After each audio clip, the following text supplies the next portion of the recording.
easier. At Extra Foods, we care for you.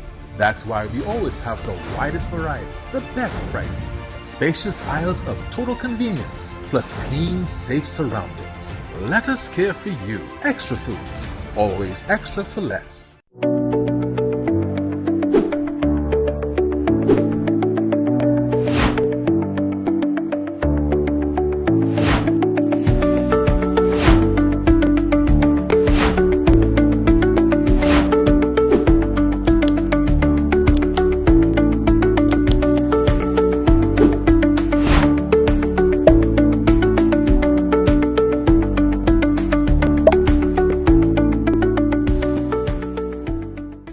I'm Brian. I've been welding for more than 25 years. It's a rough job, so I need tools that last long and work efficiently. The most important tool that I use every day is a welding machine. A good one, in my experience, must last at least, let's say, 4 to 5 years without breaking down or losing efficiency. I've been using a Ronix welding machine for about 4 years now, and it's been a really good companion. Ronix Premium Quality.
On if you're on there.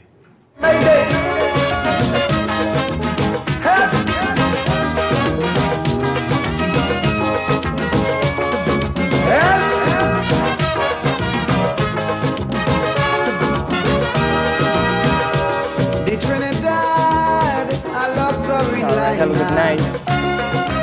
Good night, everyone. My name is Richard Jagasa, and I am your temporary host tonight on tonight's episode of Breaking Barriers Crackshot Edition. I'm here with Inchan's brother, uncle. Well, he told me not to call him uncle, but I have to, Uncle Nazim. Uncle Nazim, how are you feeling tonight? I am feeling great. Assalamu alaikum and welcome to Breaking Barriers. Tonight is going to be a show with a difference in that we have 2 instead of 3. So we have a lot of things to discuss. So Richard?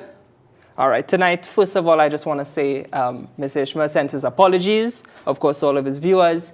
He could not make it tonight, so he's asked us to hold on for him. Or you can tell yourself that Inshan has gotten a lot better looking, lost a lot of weight, and grown a full head of hair. Correct. All right, so tonight, as Uncle Nazim correctly said, we have a lot to discuss. First thing I want to discuss, this hot mic situation in Parliament. Definitely hot mic. All right. So what we have, I think the country is fully aware of it. The video has gone viral. A minister of government, mic was on. He did not know it was on. He was making some comments some derogatory comments, some negative comments, and was captured. I think Minister of Finance was telling him that the mic was on, and he continued. And I think that, he did. There was an obscenity that came up, and they blanked that off. So Ember did tell him about the mic on. Yes. So you were fully aware of what he was doing. Can we get back that apology, that Facebook post? And of course, this is what has happened after several days of public outcry about what we heard on the hot mic situation. The minister wrote this on Facebook and calls this an apology. He terms it crosstalk. Could you believe that? Unnecessary, distracted public discourse. And please accept my humblest apologies. Now you can take it off now. Now let's put it into context.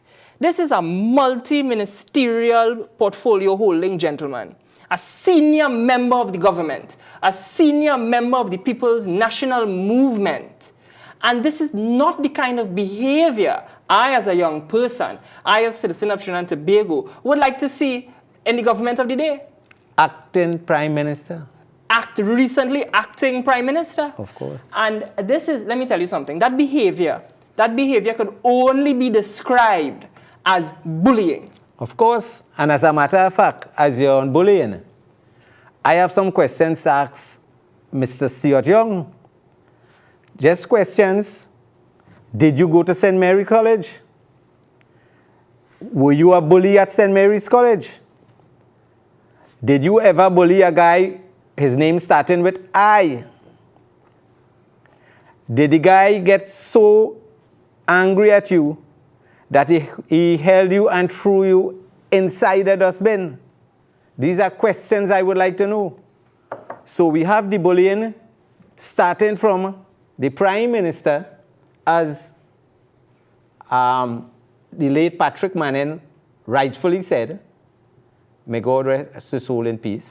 And he was so correct. And like all the ministers want to emulate Dr. Rowley in their behavior. I like how you put that there. It's almost as though what they exemplify, the rest of the country follows. And if that is the behavior that they exemplify, if that is the bullying and their nature that they exude at that level, well then what can we expect from their followers? You know, and we cannot have that in our parliament. We cannot have that in the government of the day. And I condemn that behavior. And at the end of the day, and what makes it worse, it is derogatory comments to a female audience in this time and age. And I haven't heard anything from the PNM Women's Arm, and I don't expect anything. Yes. But also, I'm watching the opposition leader say that she's going to take him to the Privileged Committee. But who knows? Who is the president of the parliament? Yes, yes. Appointed by the government of the day. Right. And what we have to understand, as we're on the topic of whether it falls in parliamentary privileges, the minister calls it crosstalk.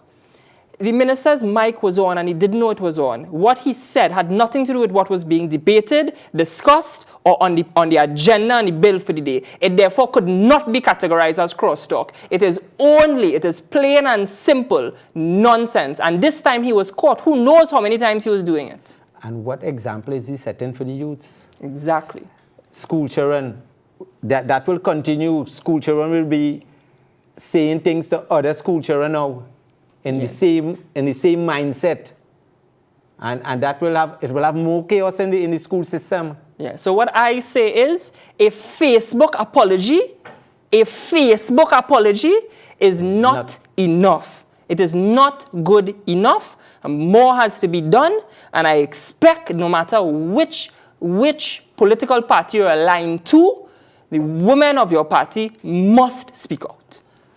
I think that, and probably a pink elephant you wouldn't see. Have enough spray paint, you know. Have enough. Anything is possible. Anything is possible. Well, I'm surprised that the Prime Minister hasn't made up a pronouncement as yet. And he's the head of state. He gave Stuart Young the instrument to act as Prime Minister. And up to now, he hasn't said anything. And I don't expect him to, Well, unfortunately. we'll give him 2 days. Yeah. Again. Again, 2 additional days. Yeah, 2 additional. Now, while we're on the topic of persons holding high office degrading women and so on, we live in a society where women and children are being targeted. We see that in the news every day. We see women being beaten, killed by their male counterparts, their male associates and so on, the father of their children and so on. And I want to address that tonight if that's okay. I think that is a relevant topic with everything that is happening in the country now. Yeah. Because I think up to yesterday, someone died again with domestic violence. Yes, yes. And I mean, just looking at the newspaper headlines recently, we have young Miss Kiefer Wilson. She was run down by a vehicle. Her boyfriend was driving a vehicle. He followed her all the way to Debe and killed her.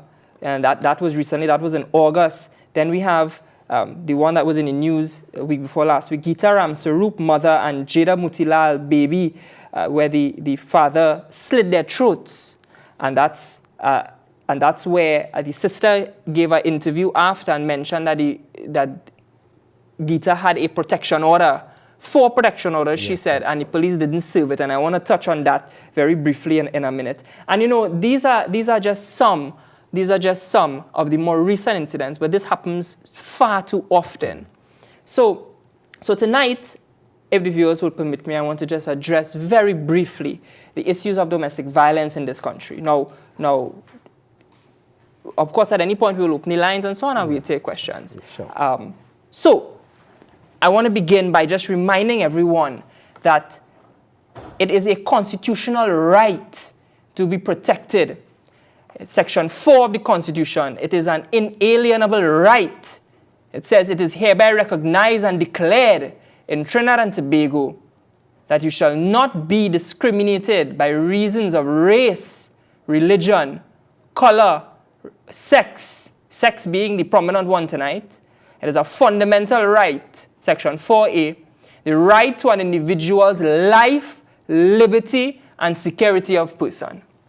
And that's important, and I start there to make the point that it's your constitutional right. And while we focus tonight on women and children, it applies to men too. Exactly. It applies to men too. Studio, can we go to, I gave you all some slides. Can we go to the first one? It's page 20. And what I'm showing you here, we can zoom in into 20. What I'm showing you here is the Domestic Violence Act. I've heard a lot of comments recently on protection orders and how you can get one and how you can't get one and the pros and cons of it. And I want to just address a very critical, you can come back to me for a second. I just want to address a very critical issue. Did you know that the police, they do not need a protection order to arrest a man that is beating his wife? They do not need a protection order to enter the home where domestic violence is taking place. They do not need a protection order to lay a charge on someone who has beaten their wife, common law, cohabitant, mother of their child. So let's say a neighbor called the police and said that there's some disturbance, their neighbor fighting, obscene language, and they call the police. The police can leave, come directly, and make an arrest.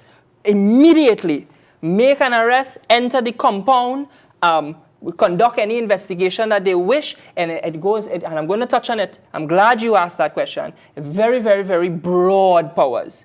So what we have in Trinidad, I'm sure you've heard, a woman goes to the police station, blue black marks all over her body, baby in hand, just left the home, the matrimonial home, and she's in the police station. My husband just assaulted me. The police says, where's the protection order? She has to go to court now, go through the entire process of acquiring a protection order, and then a situation like Geeta Ramsarup happens again. Time she waiting on that protection order, when police, the next thing you hear that who's coming? Exactly so. And even when she get one, like Geeta Ramsarup, it doesn't help. So let's go to the section 21 of the Act. Section 21 of the Act says a police officer shall shall, not may, Right. shall respond to every complaint or report alleging domestic violence, whether or not the person making the complaint or the report is the victim. That's exactly what you just asked. Correct. You don't need your glasses. You see section 21(1) plain. So it's the neighbor. So the person who's making the report doesn't have to be the victim. It could be the neighbor. It could be the neighbor saying there is potential domestic violence going on in the house next door. And the police has to respond. That's why the legislator uses the word shall. Let's go to 21(2). It shall be the duty, look at the word they use there, duty of a police officer responding to a domestic violence complaint to complete a domestic violence report, which shall form part of a domestic violence register to be maintained by the Commissioner of Police. Now, would believe it or not, the domestic violence registry does not exist in Trinidad. This is what the law says. This act is over 20 years old, and there is no domestic violence registry. So, and understand why it's important. Understand why it's important. It's to help women who are being victims of repeat offenders. Yeah, they will have it on record. Exactly so. So when someone calls the police station Monday, my husband beaten me. Tuesday, my husband beaten me. Thursday, my husband beaten me. The police knows, because as they type in the victim's name, as they type in the husband's name, it's going to come up. This is an ongoing situation. So in Geeta Ramsarup's case, she didn't need a protection order. She had it, but imagine that she didn't need to reach so far. She needed protection from the police.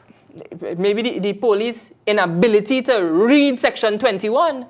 Let's go back to 21 for a second. Now, the domestic violence registry is in legislation. National Domestic Violence Registry.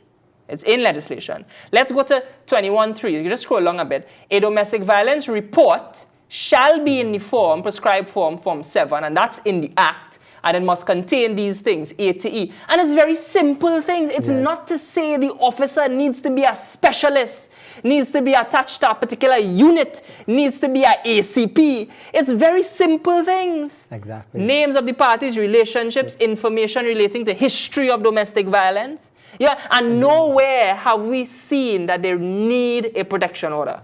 You understand? Okay. So 21 tells us that they must respond, they must take a report, and they must fill out a Form 7, and the Commissioner of Police must keep a registry. Right. Right. Let's go to 22. Section 22. And 22. Actually, before we move on, 21(2), which speaks to the National Domestic Violence Registry, I want to make the point that this is very similar to the Sexual Offences Registry, which we have after much debate and several similar incidents and national outcry. We have the Sexual Offences Registry. Now, the Sexual Offences Registry is public, and it requires a court order to put an assailant's name on that registry. This one, so we know the state has, because of the Sexual Offences Registry, the state has the resources, the technical resources to have a registry. And we know that unlike that registry, the Domestic Violence Registry does not require a court order. It's much simpler. It's a simple form that requires that list of information, A to E, and that's it. And that generates the registry. If you want to see, I could do it on Excel if you want to see how simple it is. So now let's go to 22. So I wanted to make that distinguishing point. So there's no excuse, in other words, why there is no registry. And this is where we get now to serious powers of the police.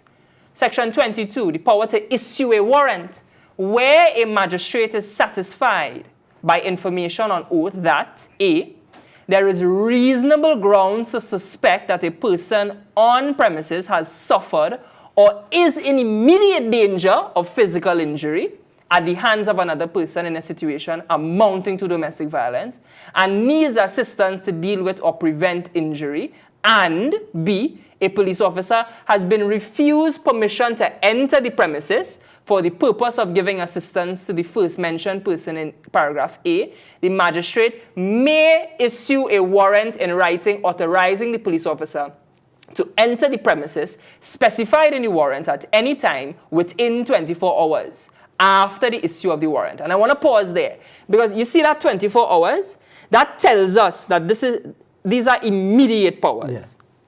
That's important. The legislative branch, parliamentarians, looked at society and said, listen, we need to do something. There are women being beaten. There are police officers who may respond if the woman is unable to get to the phone. The neighbor might intervene, a relative might intervene, call the police. The police has power to reach on scene.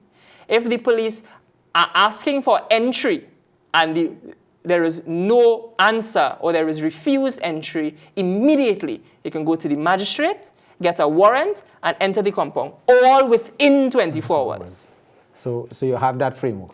You have that framework over 20 years now. And again, nothing about needing a protection order there. But the issue with persons, like a woman make a complaint against a man, domestic violence, right? The issue whereby the gentleman might know a police officer in the station. How far is there facts to validate that?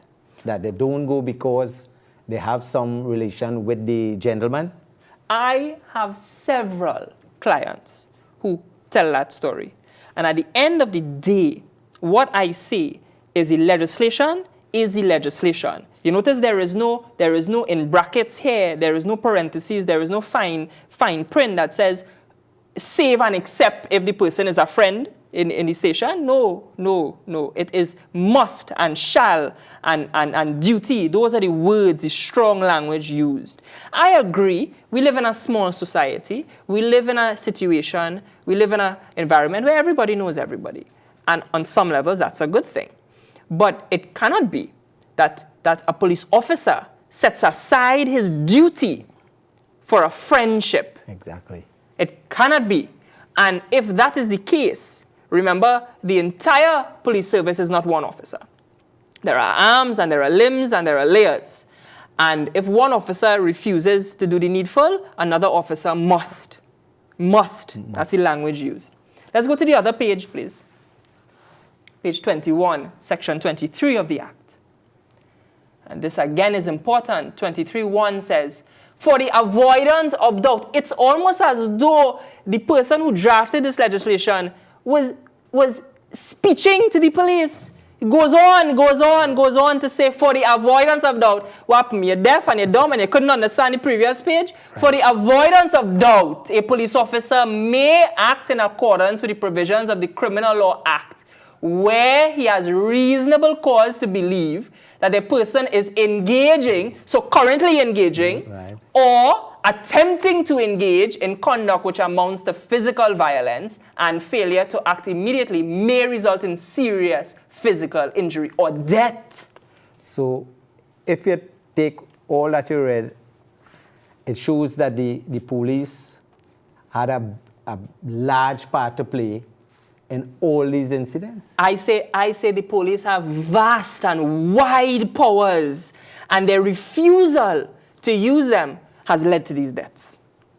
Their inability to understand the legislation, and remember, these don't require any significant resources. Correct.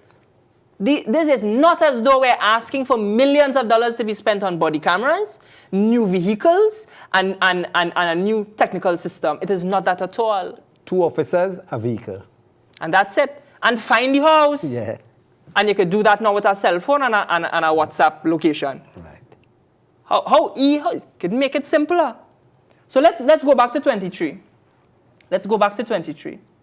Now, I want to just point out there, you see in fine on the right-hand side, police powers of entry without a warrant. That's what we just read. So before we read 22, which allows them to get a warrant, right, and 23:1 is in the event a warrant cannot be obtained and somebody is immediately may result in serious physical injury or death. They can enter. They can enter. All right?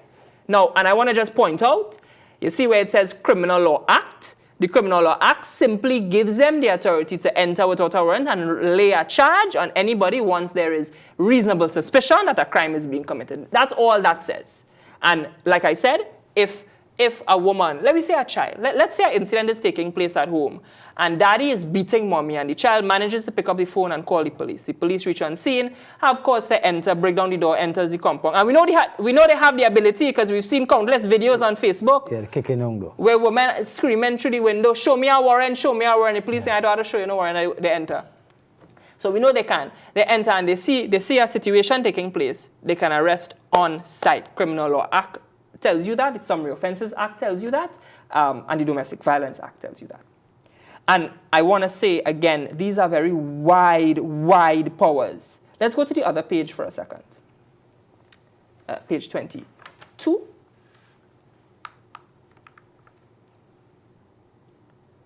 And before I go to 23A, I just want to touch on 24.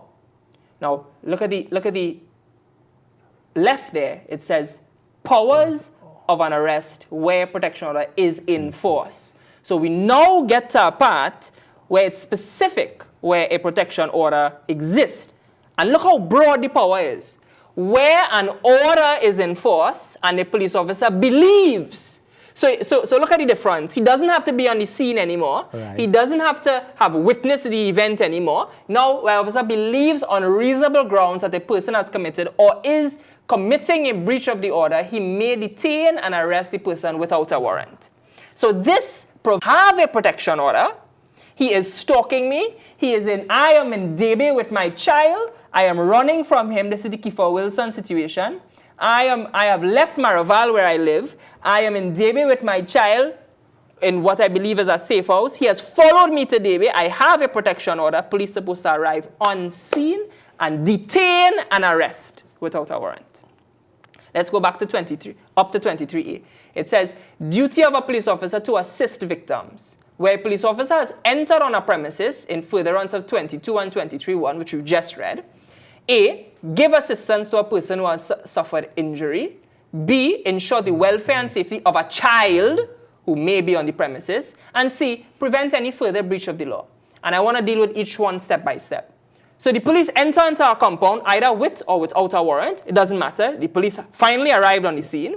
They see a woman being beaten on the floor, injury to body. Their first inquiry should be, how can they assist the woman?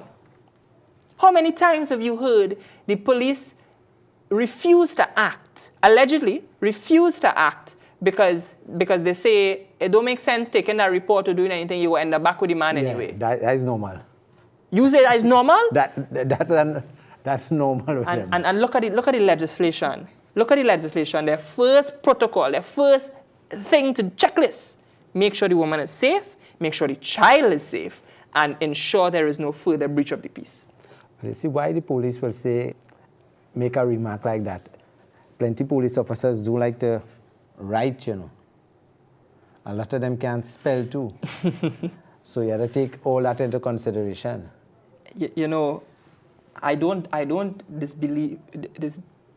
not believe you. My issue and my concern, I'm shocked. You have me stuttering.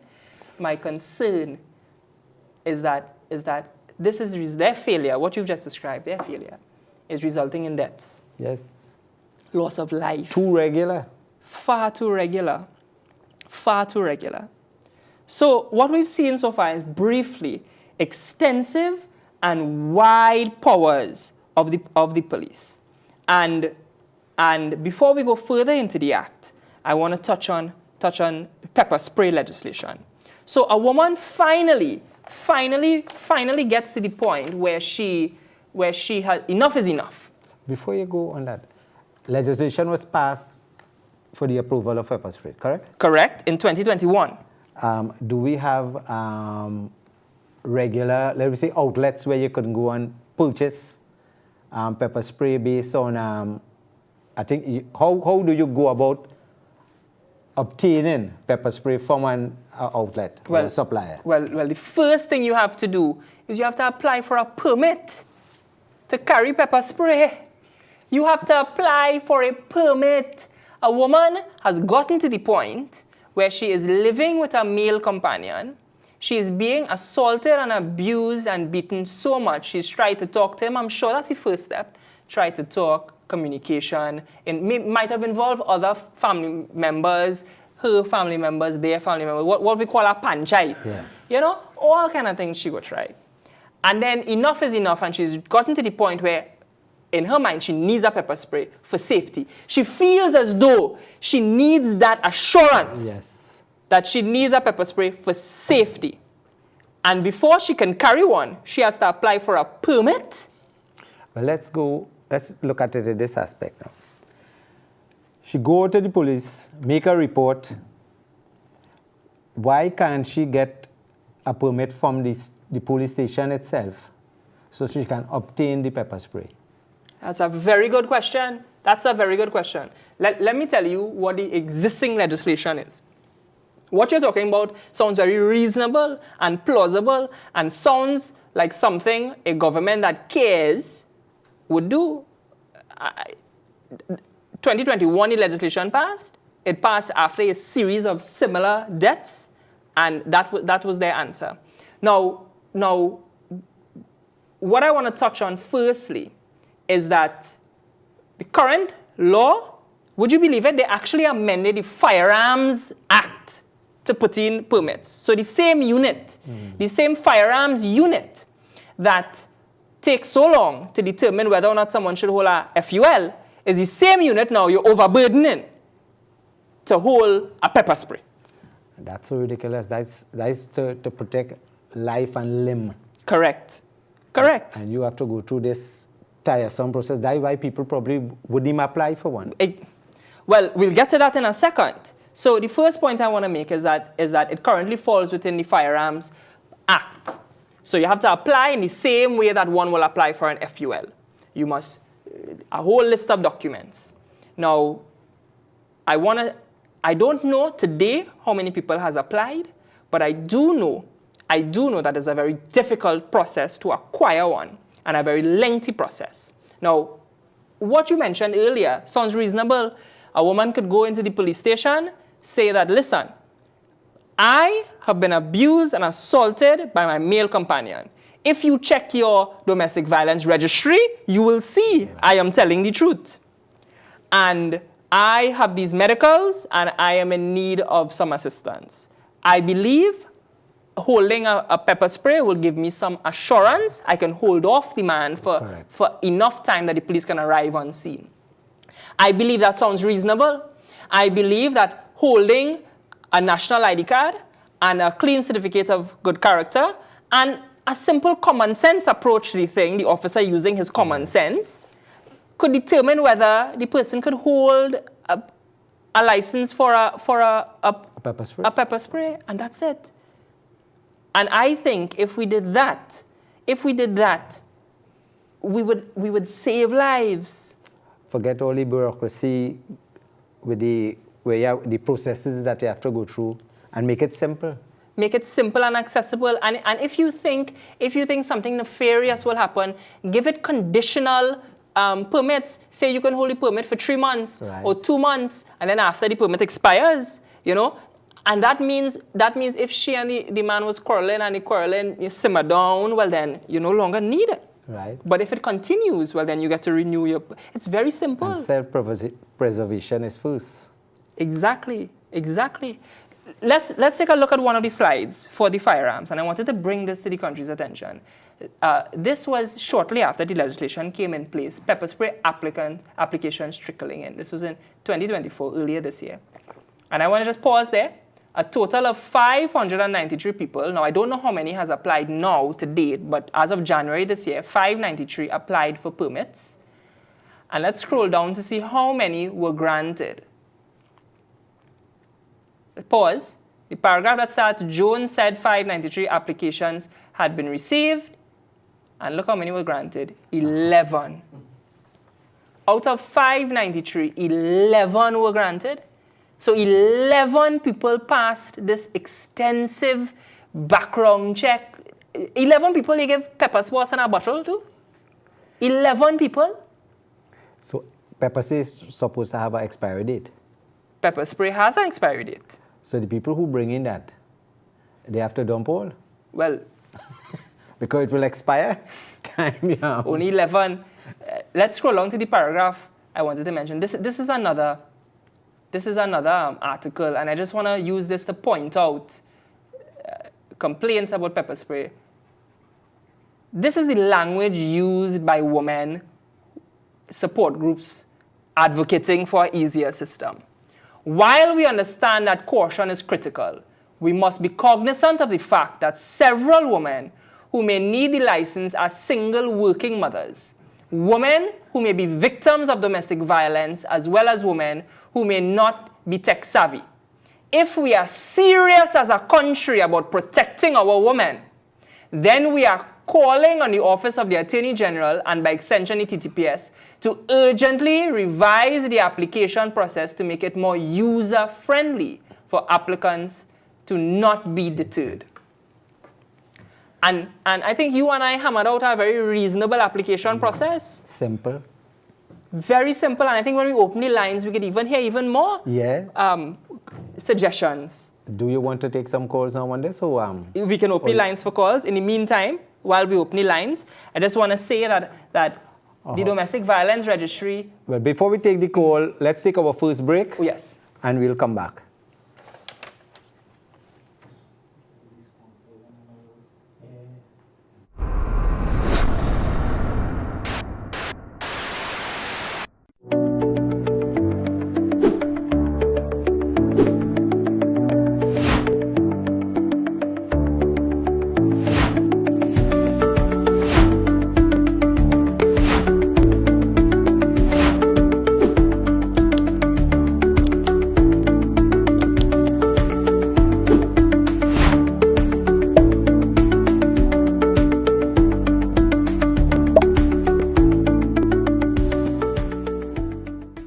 I'm Brian. I've been welding for more than 25 years.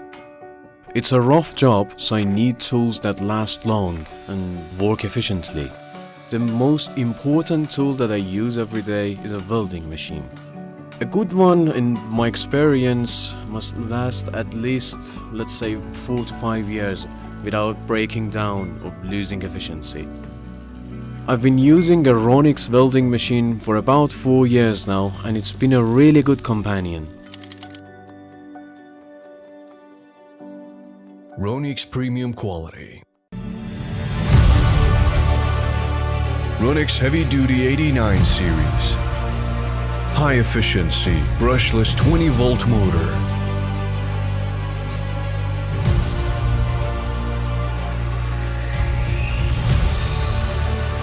All-in-one professional angle grinder kit.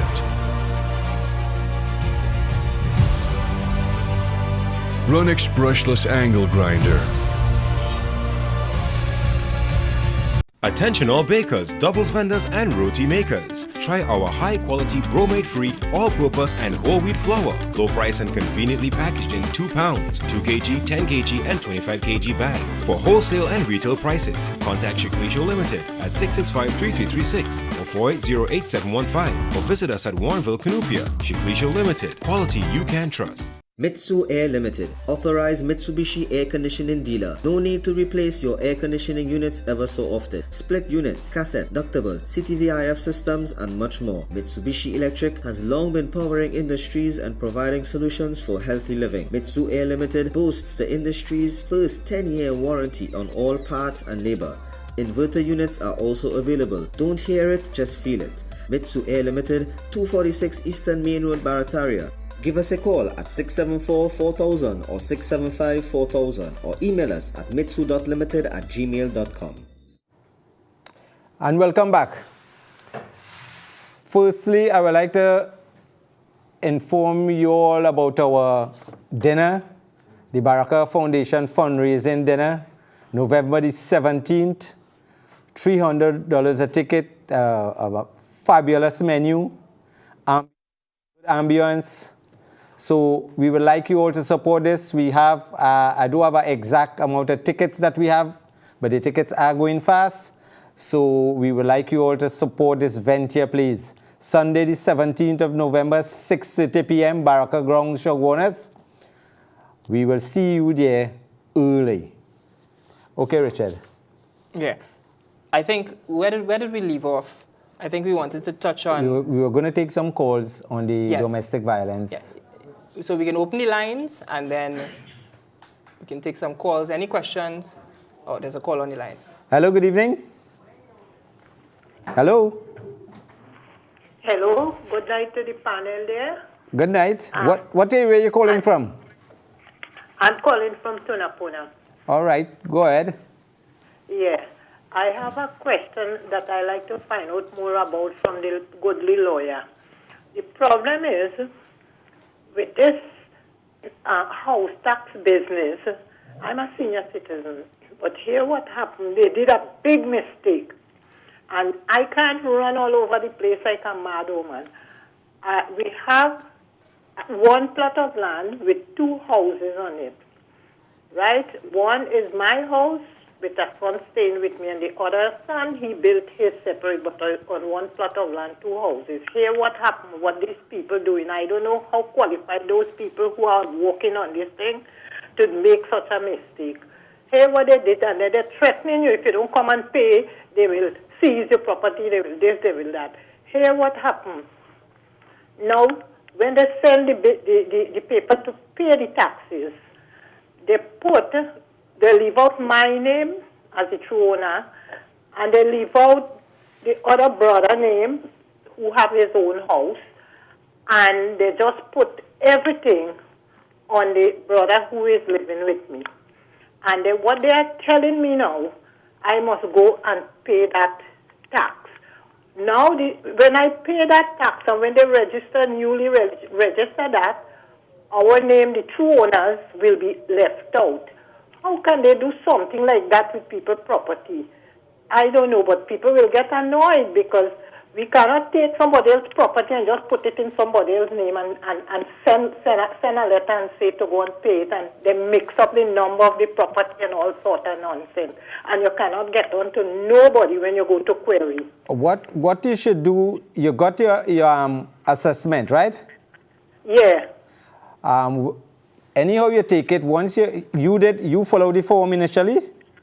Yes, I did follow it. Right. So From what the first time, from inception that they're threatening you to get it done, we went and did it in the process. All right. What you have until November the 29th, I think. What you should do is go and pay it, but make a query. There's a query form. They will help you with the form. And fill out your form, because you know they say if you ain't pay, you will have to pay what, 15%, 10% interest. Well, I know they put a system in place where they don't care about the poor people, the old people, and the people in this nation, so that they could always take the property, they threaten us. And They cannot take your property like that. But we don't want to spend too much time on this. So you just go and pay it and fill out your query form, right? Yeah, but how can I pay it in somebody else's name? I think what you could do is you could probably call Breaking Barriers line when we off air, and you could probably have a quick chat with you. All right, Auntie? Yes. All right. We have another call on the line. You know something. Thank you. Yeah, all right, no problem. Yes, caller, good night. Yeah. Ready, man? Yes, caller, you're on. All right. Hello, good night, everybody. Yeah, good night. Hello, good night. Right, good programming. And this program should be every day, at least 4 hours on TV. All right. Are you willing to sponsor one? I go sponsor a whole day. All right. And listen, and let them know, let the people in the studio know that this property tax, when you buy a nail, when you buy a piece of board, when you buy a piece of iron, you pay VAT and tax on it already. So what Imbos and Rowley and all them doing is only a cassette on TV. But all you know what I mean. And we paying no damn property tax. All right, no property tax. Hear what we have to do. I used to work Carolina Limited, and 21 now we still waiting for we land. Sugar workers still waiting for the land, and nobody seems to be heading or doing anything for sugar workers. Listen now. I call it from California by the roundabout. And listen, if they want, I go make some fireworks by the roundabout day. and the whole country got to shut down, eh? No, don't do that. Don't get yourself in trouble. All right, Uncle. Right. So let everybody know we're not paying no property tax. We have no fill out no form, don't do nothing. We Do have like, one thing. We have one thing. On the form. All right? One thing we could do. You see election coming just now? Vote their head tail out. Vote them out. That's what you have to do. Everybody, vote them out. And them two fellas that sit on the TV, make sure to tell people don't pay no property tax. We already, when we buy nail, we pay tax already and VAT. Okay. All right, bye. Okay, yeah, man. Okay. Yeah. Before we take the other caller, I just have to say it's my duty as a judicial officer. The law is what the law is. Exactly. The law Hello, good evening. Hello. Hello? Uh-huh. Yes, what area are you calling from? San Grande. All right. All right, on the program? Yes, go ahead. Right. You see, I find that these two ministers, Young and Imbu, I find apology is not enough because, you see, if they was in a different country, they'd have gone home, you know. Because what they do there, that was unwarranted. You see, they're too idle. They are too idle and they have nothing to do. They're only abusing taxpayers' money. You see, so they have nothing to do. So I find they should be fired. Well, it's only one person could do that. I like how the caller mentioned both of them because we're spending a lot of time as a country focusing on Stuart Young. But it took two to make the conversation. Exactly. That's right. So if one is potentially going before the disciplinary committee, both of them should go before the disciplinary committee. Both of them. They should go home. They should be fired. You can't do that. Yes. Thank you, caller. That total disrespect. Thank you, Grandy. I think we have another caller on the line. Hello, good evening. Yes, hi, good evening. Yeah, go ahead. Yes, I want to say why men can't pick better persons to deal with in relationships. People only watching from one side. We should protect the woman, but sometimes women do look for the problems. Because when you go to hear the backstory of the relationships, they've been getting abused over the years and constantly going back. Why we don't find a way that we could talk to the woman so they can make better choices so they wouldn't end up in problems. When you see red flags, you could leave the relationship. I feel that the better way to solve the domestic violence. That's my view. No, your point taken, but now you have to look at circumstances. Oh, we go on. Yeah. No, you have to look at circumstances. Correct. You know, some people end up in situations beyond their making, you know. And at the end of the day, what the caller is saying, and I'll just be very brief because I know we have another caller, is addressing the social cause, which, yes, that has to happen. That may require a minister or ministerial policy change. But my point is that the legislation is already there now to protect them now so we could see less murders in the news. But yes, I absolutely agree. There needs to be a social change and a different understanding. So yes, you can adopt a different mindset when picking a partner, when engaging in certain sorts of behavior and so on. So absolutely correct, caller. I think it has to be a layered approach, you know. Yes, caller, good night. You're live. Hello? Yeah. Yeah, good night. What area are you calling from? Night. Hello? Yeah, what area are you calling from? From Labrie area. Ooh, Labrie. Welcome, Labrie. Go ahead. Yeah. Hello, good night. Good night, you're live. How can we help? All right, just talk while I talk. Yeah, go ahead, proceed. What I'm calling to find out is that the speech that Mr. Stuart Young and the Minister of Finance made, is that under parliamentary privilege? Is that they could put the both of them in court, not to go under the privilege thing? The Camera could put them in court, take a lawyer, put them in court? I think that's a very good question, not for us to answer, but that's a very good question. And caller, I like where your mind is. Is. Labrie have any party group, any pressure group?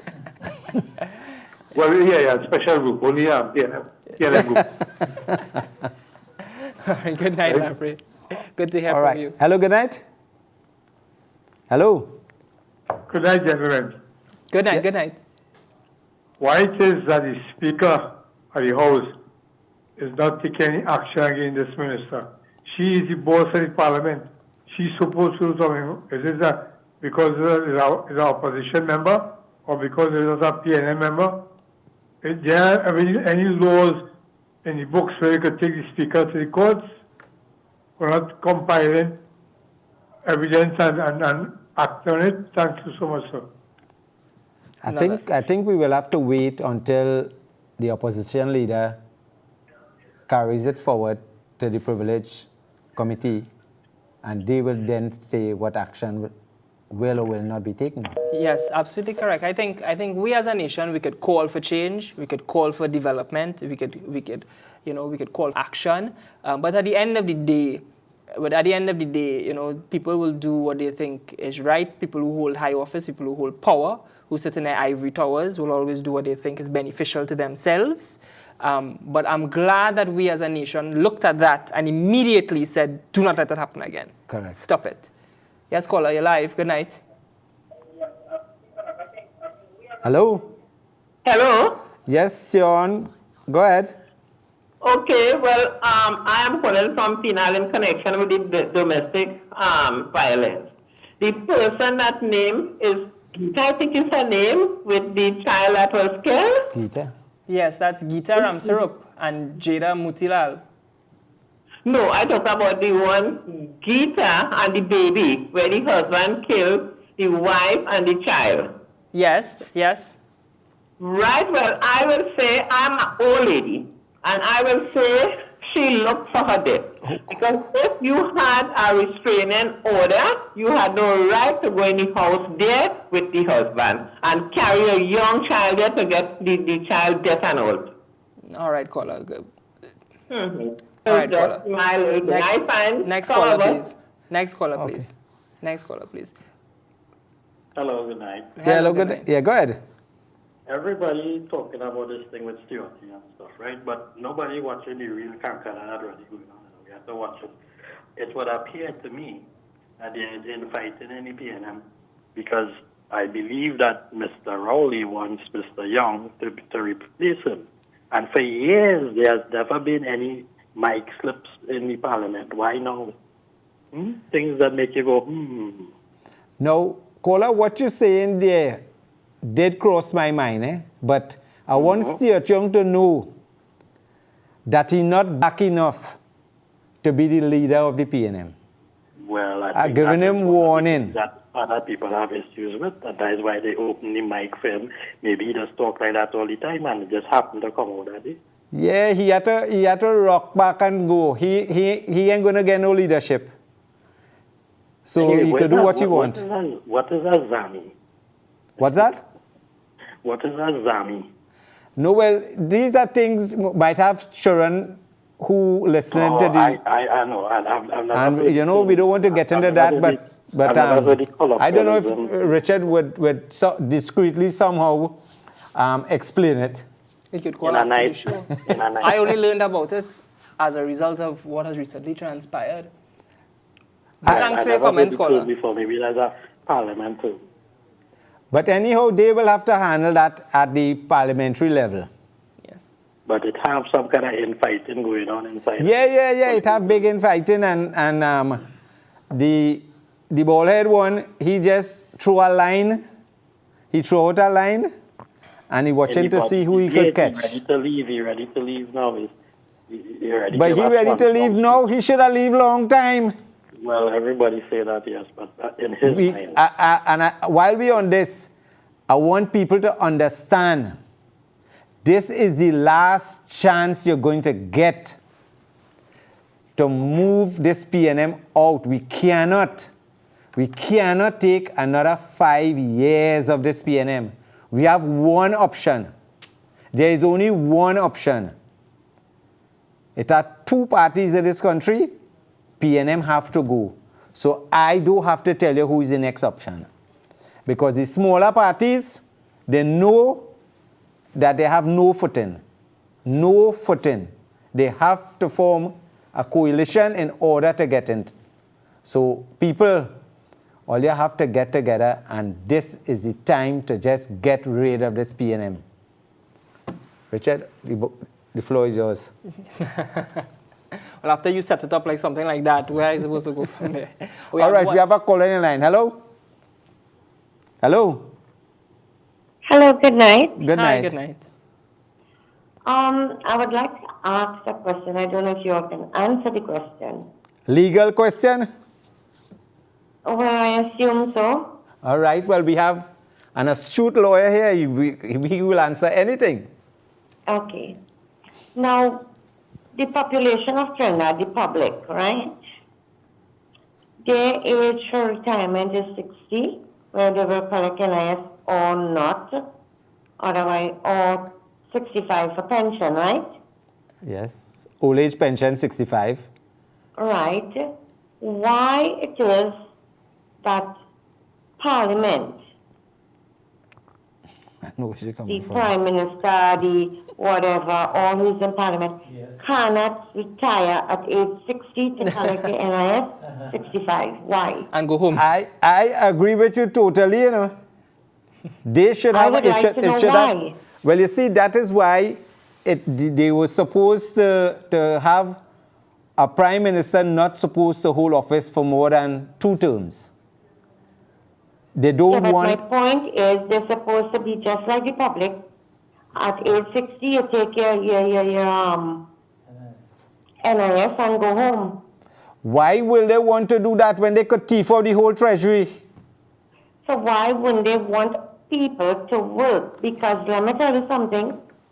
When people go in for the pension, they come in and hanging them down.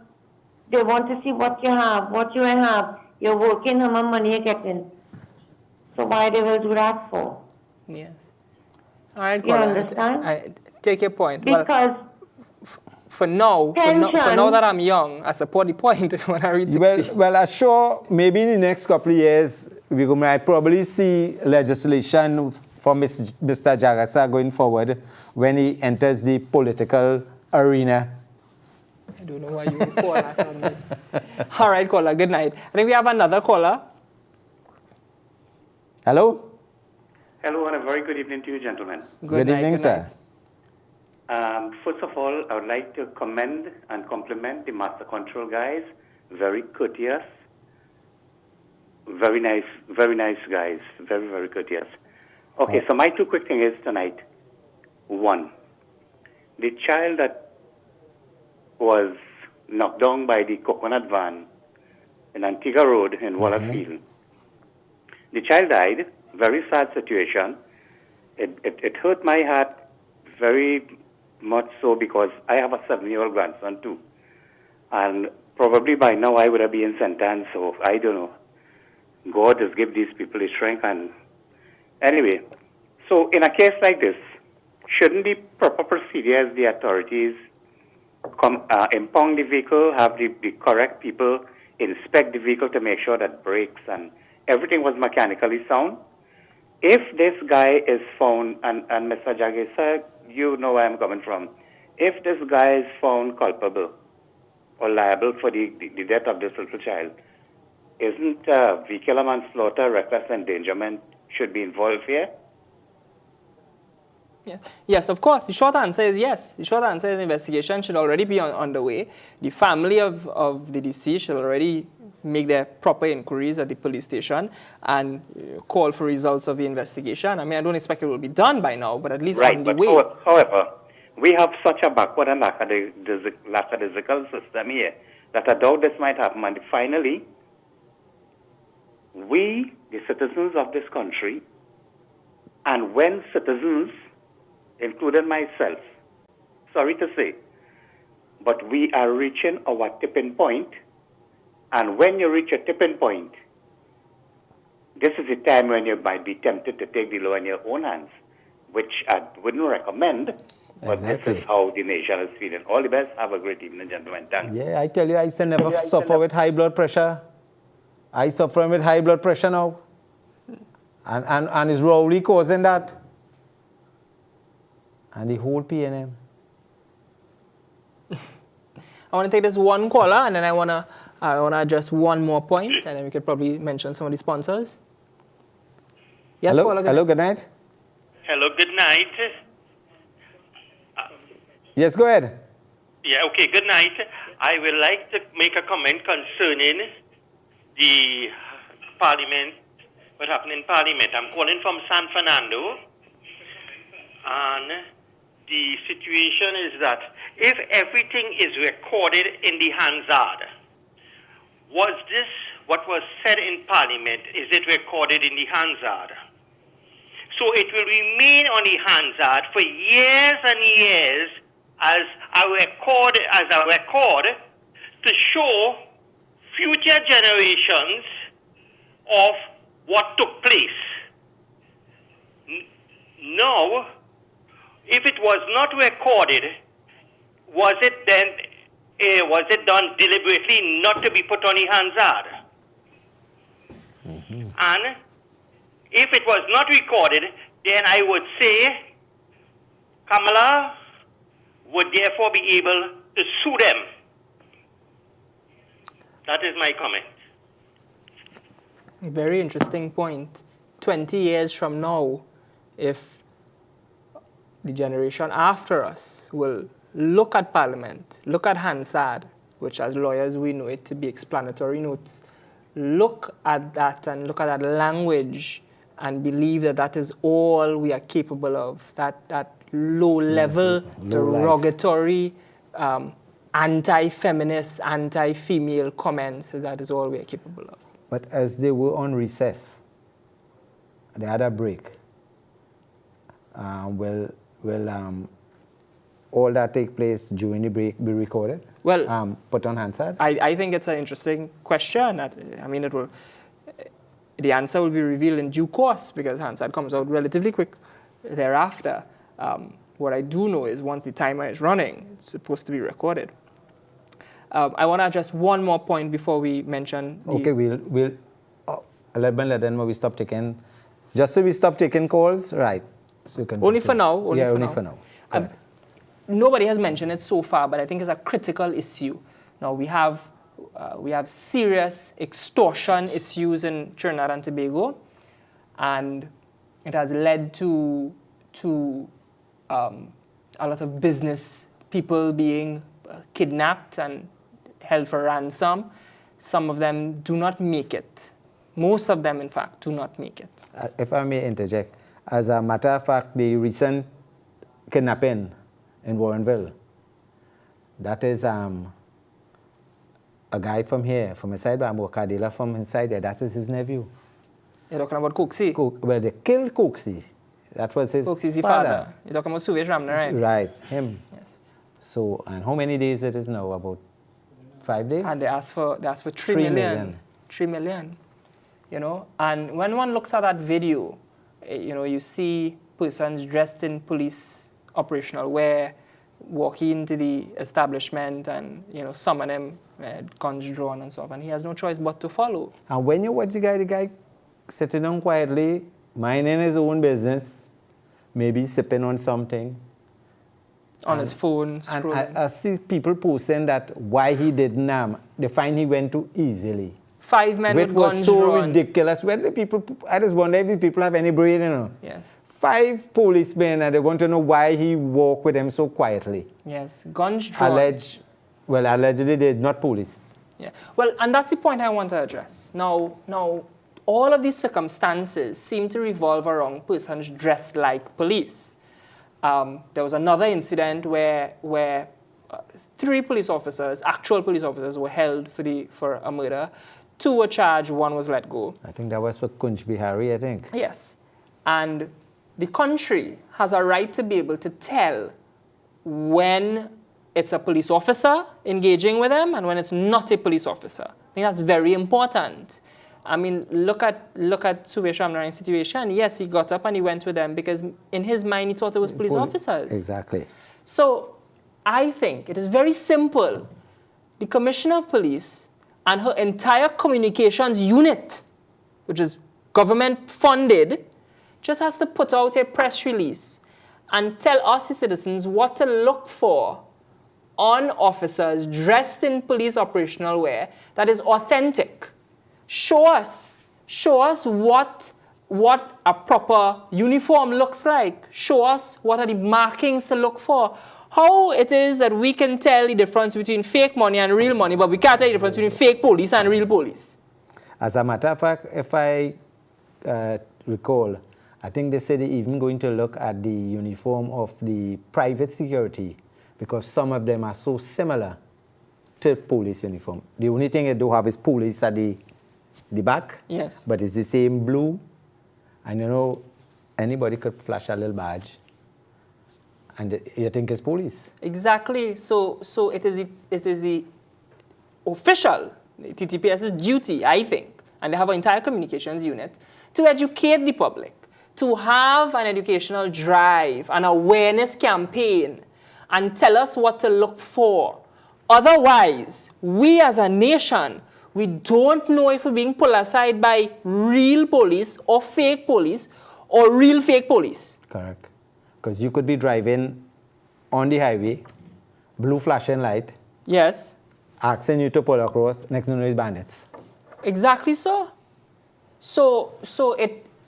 I call upon the Commissioner of Police, I call upon the communications unit, entire PR team, put out a release and tell us what to look for. And explain to the public in detail what the authentic uniform looks like, and that will help us greatly. What the authentic police siren may sound like, what the authentic police vehicle may look like, and that will assist us greatly. But we also have to remember, officers might be renting their uniform. So they have the authentic uniform, they rent the bandit. And I think if you have barcodes and QR codes and stuff on these uniforms and these weapons, it'll be very easy to track. But that's another layer of accountability which they not be ready for, and it's not an instant fix. So we leave that for later, but for now, it's urgent. And you know what else? It is very easy. It's an easy solution to an immediate problem. Just put together the release and put it out on Facebook, put it out on social media, put it out on the newspaper, and that's it. And then we're good to go. But you know that what they will say, they didn't cater any budget for that. Well, budget going on now, ask for a little extra. That's nonsense, man. People's lives are at stake here. I think we can open back the lines. You want to mention any of the sponsors in the meantime? All right. So welcome to Miran. Miran peas and carrots oil. They have, I can't see all of This is the rice, right? I think we have rice, we have baked beans. We have almost everything in the line of cooking. Just go. You can contact them at 744-5555 and place your order. Okay, I don't cook, I just eat. Who does do all the cooking? But you look like it is hardly eat. Very true, very true. So, we could open up the lines. So what we're going to discuss on the line with our callers now, the same police issue? They can ask any question that they want. It's open? It's open, it's open-ended. All right, well, I want to just throw out something. Of course. Because we have someone who said, he's a sworn, and this might be his last hurrah. Yes.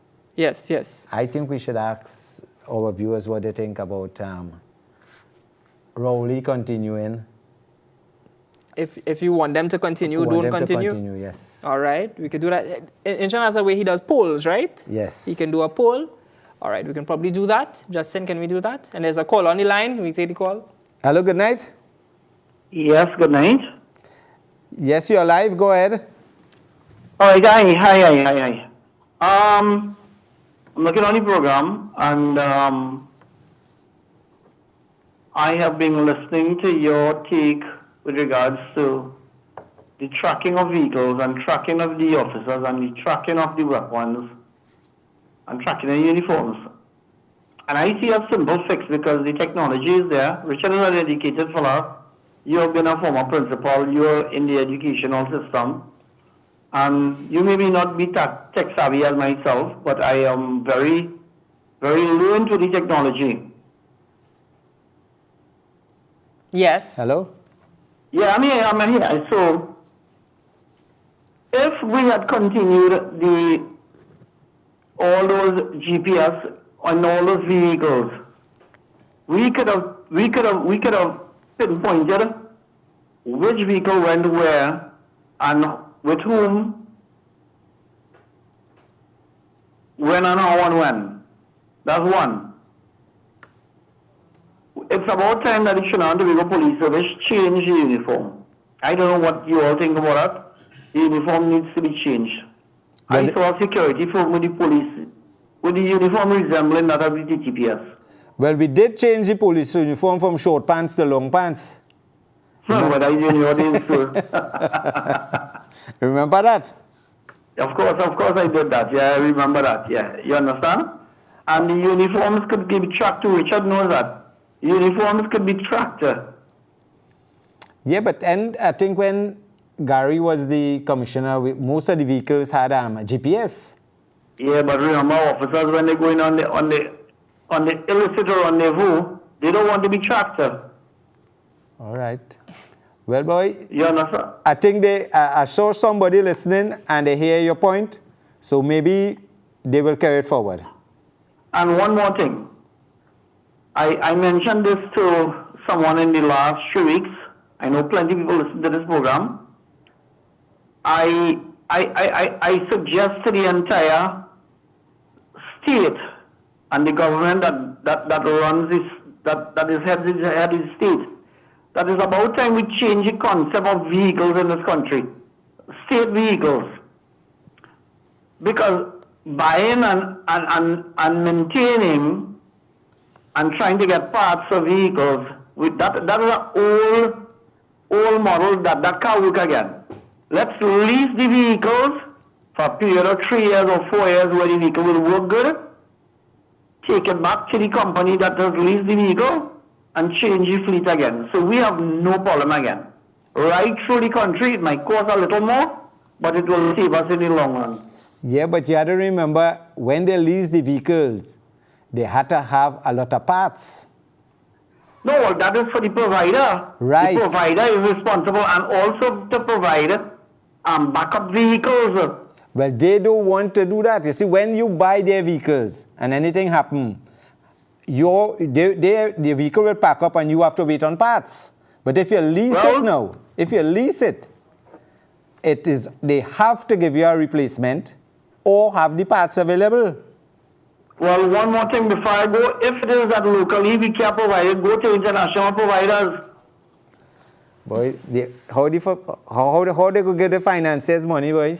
We need to go to international providers and get the thing done. We need to fight crime. You think the P&M care about crime?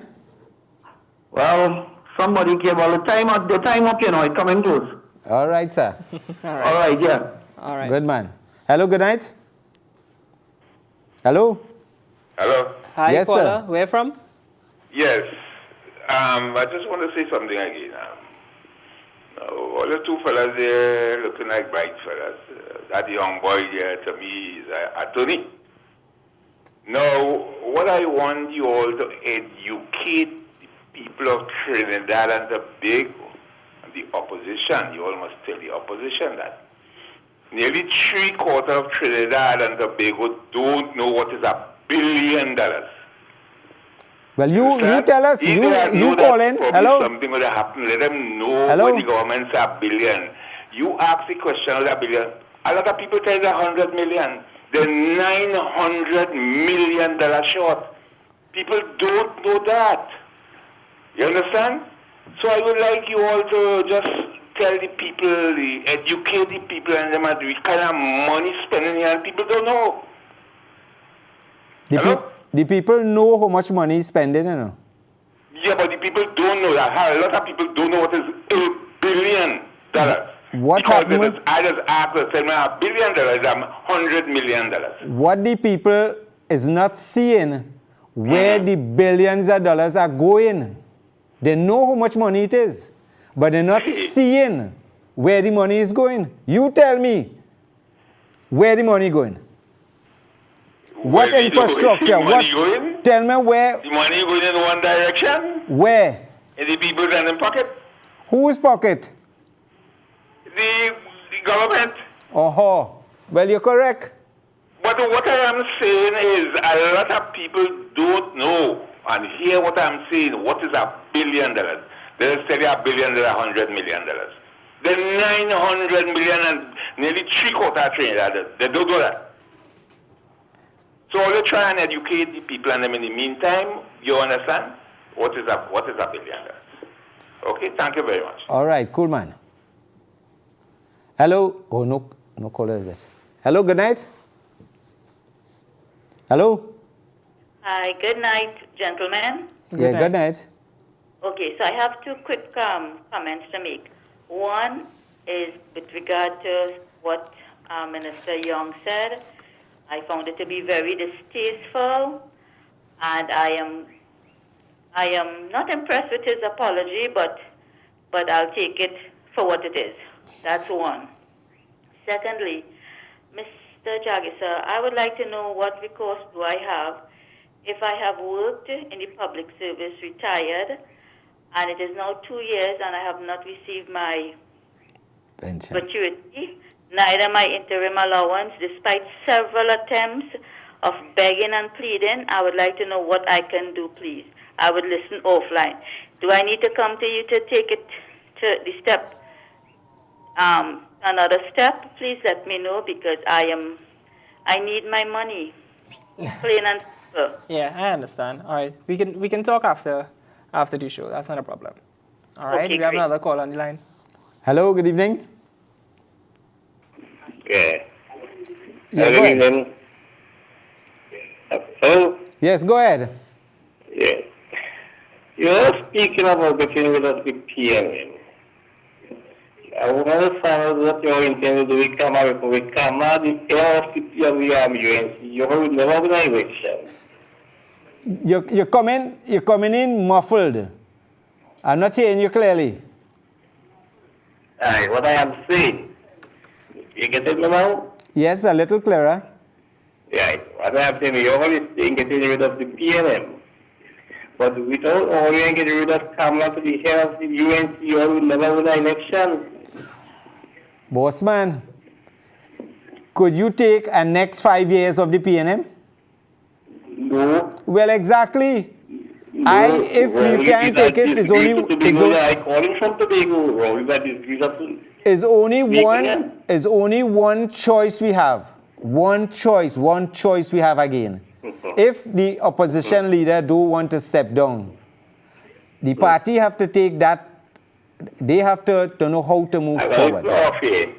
Right? But I don't know about you. I cannot take a next 5 years at this government. Yeah, I think as a young person, I hear words like all year and what you could do and those kinds of things. And let me tell you something. As a young person, as a young professional, all I want is for us to do better as a nation, better as a country. Correct. And I am fed up of hearing about something that happened over 9 years ago being a fault of a reason you can't do something now. That's 9 years ago. That's like I dating a girl now, and I say I can't buy her flowers because 10 years ago my ex do me something with flowers. The nonsense is that she could break up with me. You could ask your father to buy it. You understand the dotishness? So I as a citizen of this country, I just say that I want better and improvement. Exactly. That is all anybody is looking for, no betterment. So it have no all and we and them. It is every creed and race find an equal place. Hello, good night. Hello? Hello, good night. Yes, go ahead. I was listening to the Minister of National Security tonight. Oh, God. On the television, on news. And what he said, blame the population for crime. This man, for real, what he collecting our salary for? I'm telling you, and it's two of them now, not one. It's two. Instead of them get award, we should put tail on them. and let them walk the road. Yes. All right, have a good night. Yeah, man. Good night, caller. Hello, good night. Hello, good night, caller. You're live. Good night, good night. So I feel I need to take some time off to do a little bit of educating. You know, I hear a lot of people calling for the removal of Kamala Pasta Dicessa. Yes? Yes. Number one, I want them to show me a credible alternative that would not cause the party to disintegrate. Now, in my opinion, the people would talk to Mondial, and in my opinion, Julie John seemed to be the most credible person to take the party forward for more than one reason. However, I know within the rank and file of the party, that will not be accepted. So we in an election mode. So if Kamala were to step down now, and let's assume that you have handed the baton or Jolene would have won the election, I am certain the party would almost collapse, and that will give Dr. Rowley and the PNM an opportune time to call the election and win it quite easily. You see, so I'm trying to figure out where they're headed with this conversation. Yes, I agree that a lot of people would have, reservation about Kamala Prasad because of the leadership. But if they look at it carefully, she would have made mistakes in the past. She had won 5-year term. And they want to accept that all the mistakes and the corruption under the PNM. I hear nobody talking about that, they seem to want to go after Kamala. And Kamala has performed creditably well, although she would have had some missteps. You understand what I'm saying, gentlemen? Correct. Yeah. So I'm trying to figure out what is the thinking. I remember Kamala Prasad Dicessa together with the NTA, Gary Griffith. And all she said to him that, hey, let me see what your following is. You cannot come on the UNC platform and ride it all down. Let me see, give me your showing, hold meetings on your own. I want to touch another important point. I hope I'm not taking too much time. Quickly. Yeah, we do have another caller. There is something about the Sanatan Dharma Mahasabha, who feels that, and the leadership of the Sanatan Dharma Mahasabha, from Satmaraj, come right down, feel they have ownership or some kind of grasp on the UNC. Because I remember Satmaraj coming in Parliament Park and telling people, do not support Kamala, and he uninvited her to a thing. And I noticed Mr. Rambali is taking the same thing. The UNC doesn't belong to the Mahasabha. I don't know where he gets this feeling from. And he's coming that and trying to put that on the voting population of the UNC. Yes, Take care, my brothers, have fun. Yes, all right. Thank you. Before we take the other caller, I just want to say that we have to remember that there was an internal election and a political leader election in the UNC, and there is one that is cancelled in the PNM. Right. The PNM has not opted to hold their internal elections and has cancelled the election for political leader. Is correct? Yes. Whereas the UNC has held a political leader election and an entire NATEX election, and Kamala Prasad Dicessa is the lawful and rightful elected political leader of the UNC, regardless of what we say. Correct. She was duly elected, and we have to abide by that. Correct. And whereas the PNM could throw their support and weight behind their current political leader, they have opted not to. Because they know he mightn't get elected. That is why.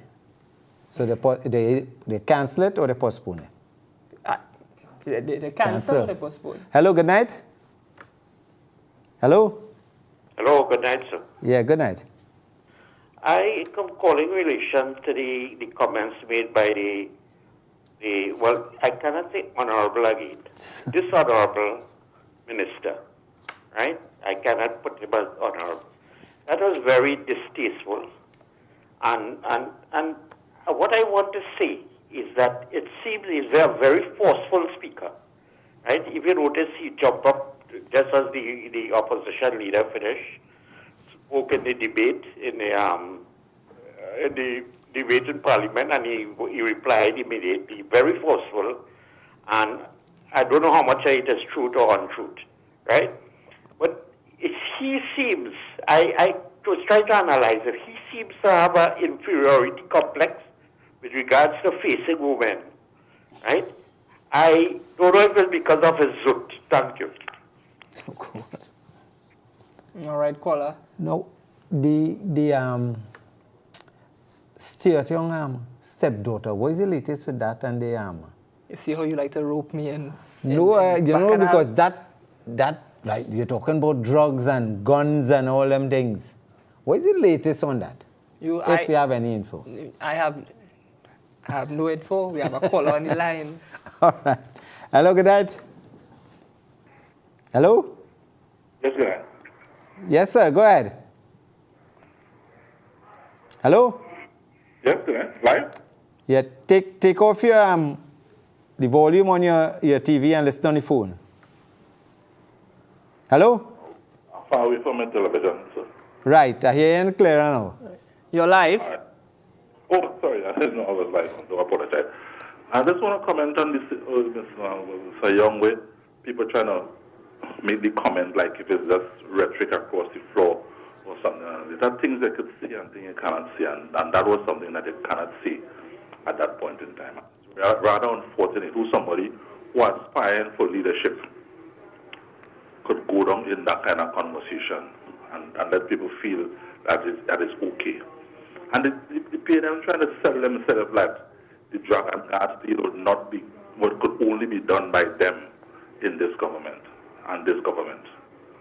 The drug and gas deal is for the people of Trinidad and Tobago, it's not the PNM only.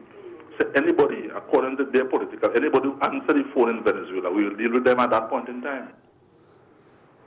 So don't make it sound like if it is only the PNM could do this. The PNM do have a right to rule this country only, and we want change. We're voting for change come the next election. Thanks for having me. Yeah, man.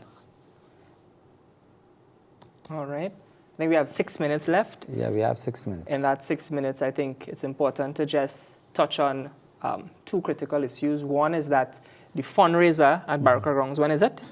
The 17th of November, 6:30 p.m. at the grounds. Open air, terrific menu. Bring your entire family and come and have a fun evening with us. And it's all for a worthy cause. It's all for a worthy cause, so we would like your support, please. Tickets are still available. Maybe on a program next week, we'll let you know exactly how much tickets we have available. So keep tuned. Where can they call to get tickets? You can call 792-1656. You can call the station here, 645-4426. And I don't have any numbers directly. At Brilliant, you can get tickets. You can get tickets at Brilliant. So not a problem. Yes. Now, I want to just make the point that this is all for the hospital at Baraka Grounds. Yeah. And since I have been international attorney, we have filed probably 75 cases. Well, I've assisted him in 75 matters. And of that 75, we have won about 25. Decisions have come down, and we've won 25. And costs in a few, we've gotten damages in a few. And I think he'll be okay with me telling the viewers this, but would you believe it that every single time we get cost in a matter, damages in a matter, payments in a matter, every cent of it goes into the hospital? Exactly. Every cent. Or everything goes straight into the hospital. Right now, there is almost $1 million, 800,000 and change. The TTPS owes Inshan. And it's taking a little longer than expected. There's a court order, more than 2 months old, for that monies to be paid. And this is monies for works done by ROC since 2019. Yeah, for repairs to vehicles. Yes, repairs to TTPS vehicles. And I mean, I know without a shadow of a doubt, the minute that check comes in, every cent of that goes into the hospital, you know. Straight. And that is pure charity, good faith, love for community. In Islam, there's a word for it. Imam will let us know what it is. Sadka Jariya, you know, and you don't see that often in society. And I just want to, like I said, I hope he's okay with me telling everybody that is what he does. But, you know, people read in the papers almost every week, Inshan win this case and Inshan get this money. The money goes into the hospital. You see what happened? Right now, he's directly involved based on his condition. So he's trying as fast as possible to see if he can change the way people can get access health care without having to sell everything that they have. Exactly. That is his goal, his drive. Because a lot of people are suffering, and who do have money, crapo smoke the pipe, you know. Exactly so. Exactly so. I just want to make that point, and well, if he didn't want me telling everybody that, well, then, of course. But I think we have 2 minutes left. And make our closing comments. Yeah, I will leave that up to you because I close already. At the end of the day, I think tonight I wanted to focus on the issues plaguing the women in our society. I think it will be so good in an ideal world for someone to just do a quick check online to see if the person that they're serious about has a history of domestic violence, is wanted by the police, has warrants outstanding. That in an ideal world, and believe it or not, in most other developed countries, it's like that. You can check. I would love it to be that way in Trinidad and Tobago. That takes us one step closer to protecting our women, to giving them, and us as a nation in general, to giving us that life and liberty and protection that the founders of the Constitution told us about, those inalienable rights. So I would love for what is already in legislation to be put as effective law. And once that happens, I think we'll be safer. And I think we'll definitely really find that love and liberty and unity that we always strive towards. We will be in a better place. Yes. So that's it. We did say it was a crack shot. All right. Episode. Well. If we made any errors, we're sorry. Right. It's two greenhorns. Well, I am a greenhorn. Richard, accustomed, I just green. Talking and briefing at a higher level. So you all will have to excuse me for my little shortcomings. No, me too. Me too. Almost sure we will have our regular hosts next week. So stay tuned, and we'll see you all next week, Wednesday. Good night. Good night, everyone.